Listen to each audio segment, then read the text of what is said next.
जय हिंद दोस्तों, स्वागत है आप सभी का आपके अपने YouTube चैनल जैकपुर पे। तो पूरी तरीक़े से तैयारी आप लोगों का हो ही चुका होगा और मैंने प्लेलिस्ट में लगभग सारा चीज़ कंप्लीट करवा दिया है।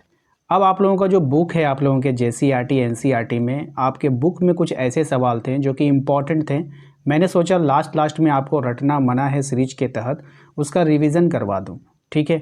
अब ये मत बोलना लास्ट वाली वीडियोस, कुछ बच्चे होते हैं जो लास्ट वाले से वीडियोस देख कर जाते हैं और वहाँ से क्वेश्चन नहीं आया तो बोलते हैं आपका पढ़ाया हुआ नहीं आया। ऐसा नहीं है बच्चों, जो शुरू से पढ़ रहे हैं लगभग 10 से 15 दिन के अंदर से भी अगर जो पढ़ रहे हैं ना तो उनके सारे क्वेश्चन मैच करते हैं, ठीक है। ये सिर्फ प्रैक्टिस वीडियो है, इसमें मैं ऐसे ऐसे क्वेश्चन आपको करवाऊंगा जिसमें आपको रटना बिल्कुल भी नहीं पड़ेगा।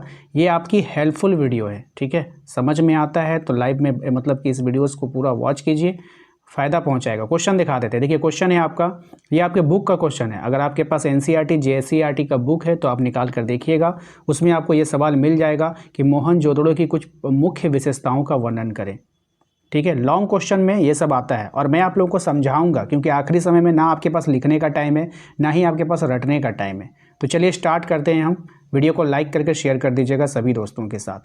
देखिए क्वेश्चन आपको कितने तरीके से पूछ सकता है। क्वेश्चन आपको पूछ सकता है मोहनजोदड़ो की कुछ मुख्य विशेषताओं का वर्णन करें, या नहीं तो आपसे पूछ सकता है कि हड़प्पा संस्कृति की विशेषताओं का वर्णन करें, या नहीं तो आपसे पूछा जा सकता है कि हड़प्पा सभ्यता के स्थापत्य कला का विवरण दें, या नहीं तो आपसे पूछा जा सकता है कि मोहनजोदड़ो के विशाल स्नानागार के विषय में आप क्या जानते हैं।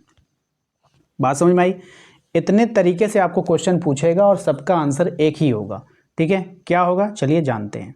देखिए मैं आपको अभी आंसर नहीं बता रहा हूं, अभी आपको समझा रहा हूं। इस वीडियोस को सुनने के बाद आपको आंसर खुद से एग्ज़ाम पेपर में लिखना होगा, क्योंकि अब आप एग्ज़ाम से कुछ घंटे पहले ये वीडियो देख पा रहे होंगे। कोई 12 घंटे पहले देख रहा है, कोई 18 घंटे पहले देख रहा होगा, कोई 24 घंटे पहले देख रहा होगा और कोई तो यहाँ पर ऐसा बच्चा होगा जो 1 घंटे पहले देख रहा होगा। तो उसके लिए ये हेल्पफुल होने वाली है, ठीक है। चलो देखते हैं। बहुत समय पहले सिंधु घाटी में एक सुंदर सुव्यवस्थित नगर था। कहानी की तरह समझिएगा, एंजॉय करते हुआ। मोहनजोदड़ो उसका नाम था। यह हड़प्पा सभ्यता का सबसे प्रमुख नगर माना जाता है, ठीक है। जब पुरातत्वविदों ने इसकी खुदाई की, जो खुदाई करता हुआ करते थे उसकी खुदाई की, तो उन्हें ऐसा लगा कि मानो वे किसी आधुनिक शहर को देख रहे हैं। मतलब डेवलपमेंट भाई, मतलब ऐसा लग रहा था कि किसी हम आधुनिक शहर को देख रहे हैं, ठीक है। यहाँ की सबसे बड़ी विशेषता इसकी सुनियोजित नगर व्यवस्था थी। यानी वहाँ की जो नगरें थी, ऐसा लग रहा था कोई इसको सजा करके बनाया। यहाँ पर ये घर रहेगा, यहाँ पे नाली रहेगी, यहाँ पे सड़क रहेगा, सड़क को ऐसे बनाना है, सड़क ऐसे कटिंग होगा, इस तरह से एकदम सुनियोजित तरीके से उसको बनाया गया था। सड़कें सीधी थी और चौड़ी चौड़ी सड़कें थीं, वो एक दूसरे को समकोण पर काट रही थी, इस तरह से, ठीक है, काटती थी। इसमें लोगों को आने जाने में कोई परेशानी नहीं होती थी। ऐसी सभ्यता थी वो, ठीक है। घर जो था वो पक्की ईंटों से बने होते थे। घर कैसे बने होते थे? पक्की ईंटों से बने होते थे। और लगभग हर घर में आंगन हुआ करता था, कमरा और स्नान घर भी होता था, ठीक है। सबसे खास बात यह थी कि घर से गंदा पानी नालियों के माध्यम से बाहर निकाला जाता था। उस समय नालियों की टेक्नोलॉजी थी और नालियाँ ढकी हुई होती थी। ये बहुत बड़ी बात थी, खासियत थी उसकी, जिससे शहर साफ सुथरा रहता था। इससे पता चलता है कि उस समय के लोग स्वच्छता को बहुत महत्व देते थे, है ना। आइए, मोहनजोदड़ो का विशाल स्नानागार इस नगर की सबसे प्रसिद्ध इमारत थी। एक विशाल स्नानागार था जो प्रसिद्ध इमारत थी। यह एक बड़ा जलाशय था, यानी कि इस तरह से बनाया गया था, डिज़ाइन वाला बनाया गया था। इसमें बहुत सारा पानी वानी जमा था, जिसके चारों ओर सीढ़ियाँ बनी हुई थी। ऐसे ऐसे सीढ़ी से उतर के नीचे आकर के नहाते थे लोग, ठीक है। माना जाता है कि लोग यहाँ धार्मिक स्नान, विशेष समारोह के लिए इकट्ठा होते थे। इसके अलावा यहाँ बड़े बड़े अन्नगार भी मिले हैं। अन्नगार का मतलब अनाज रखने वाला, ठीक है, जहाँ अनाजों को सुरक्षित रखा जाता था। इन सभी विशेषताओं से स्पष्ट होता है कि मोहनजोदड़ो केवल एक नगर नहीं था, बल्कि एक विकसित और उन्नत सभ्यता का प्रतीक था। यहाँ के लोग अनुशासन प्रिय, स्वच्छता पसंद और अच्छे नगर निर्माता थे। यानी वहाँ के जो लोग थे अनुशासन प्रिय थे, नियम कानून को मानने वाले थे, स्वच्छता पसंद थे, यानी कि स्वच्छता को पसंद करते थे, साफ सफाइयत को पसंद करते थे, अच्छे नगर निर्माता थे, वो नगरों को अच्छा निर्माण करते थे। इसलिए हड़प्पा सभ्यता को विश्व की प्राचीन महान सभ्यताओं में गिना जाता है। ऐसे नहीं कि किसी को भी महान बना दिए, अरे भाई उसके पास ऐसे ऐसे वो इतनी अच्छी अच्छी सुविधाओं के साथ वो लोग अपना ज़िंदगी जी रहे थे, इसलिए उनको महान कहा गया, ठीक है। तो ये इसका आंसर हुआ, जिसका छोटा सा नज़रिया मैंने आपके सामने रखा है। एग्ज़ाम में कुछ भी पूछे आपको बना बना करके लिखना होगा, नहीं तो फिर दिक्कत वाली बात हो जाएगी। ठीक है, आइए क्वेश्चन नंबर 2 पे कह रहा है कि हड़प्पा सभ्यता के प्रमुख स्थलों का वर्णन करना है। इस तरह के सवाल भी आपने देखा होगा एग्ज़ाम में कई बार आते हैं। देखिए, हड़प्पा सभ्यता बहुत विशाल क्षेत्र में फैली हुई थी, बहुत विशाल क्षेत्र में। आप इमेजिन करो ना, आप कहीं से देख रहे हो हड़प्पा सभ्यता को, इतना विशाल, इतना बड़ा, इमेजिन करो।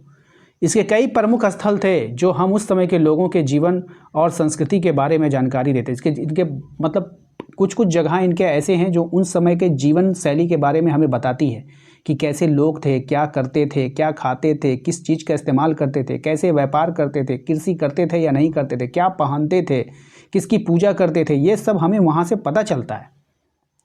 इनमें मोहनजोदड़ो, हड़प्पा, कालीबंगा, लोथल और धौलावीरा सबसे महत्वपूर्ण माना जाता है।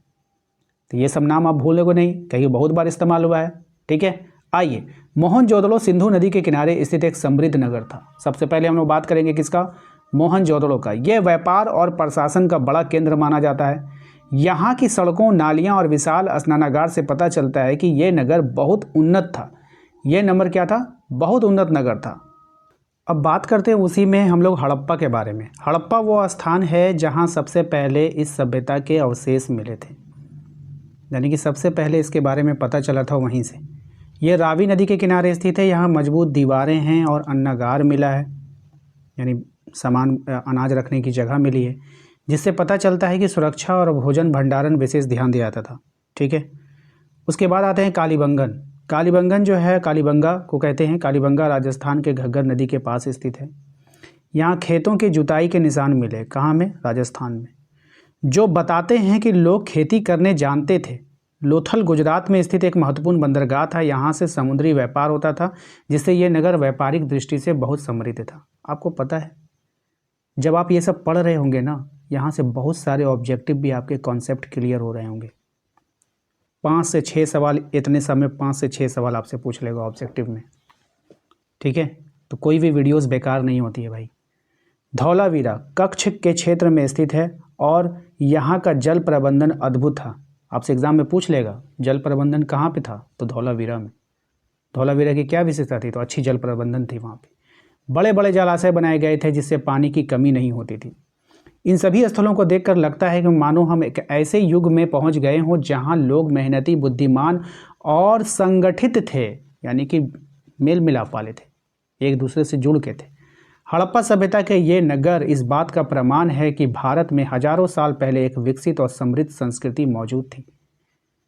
कभी भी उन लोग में युद्ध का प्रमाण नहीं मिला कि ये लोग आपस में लड़ते थे। भले बाहरी लोग आकर के इनको मार के गए होंगे, लेकिन आपसी इन लोगों की कभी रंजिश, कभी दुश्मनी की कोई भी सबूत नहीं मिला।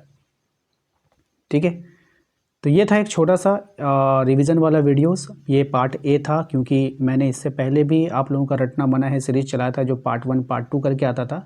तो इसलिए अंतिम में मैंने पार्ट ए पार्ट बी का नाम दिया। अगर आपको पार्ट बी चाहिए तो प्लीज़ कमेंट में सब लोग पार्ट बी टाइप कर देना। ठीक है, चैनल पे जो लोग पहली बार आए हैं सब्सक्राइब कर लीजिएगा भैया, क्योंकि ऐसा नहीं है कि आप लोग सिर्फ 12 पास कर लोगे तो काम बन जाएगा। आप लोग फिर बीए में जाओगे, फिर हमारा चैनल ढूंढोगे तो मिलेगा नहीं। इसीलिए बीए की भी तैयारी आप लोगों की करवाई जाएगी। तो चैनल को जरूर से जरूर सब्सक्राइब कर लीजिएगा, बेल आइकन को प्रेस कर लीजिए, ताकि आने वाली हर एक वीडियो का नोटिफिकेशन आपके मोबाइल पे जाए।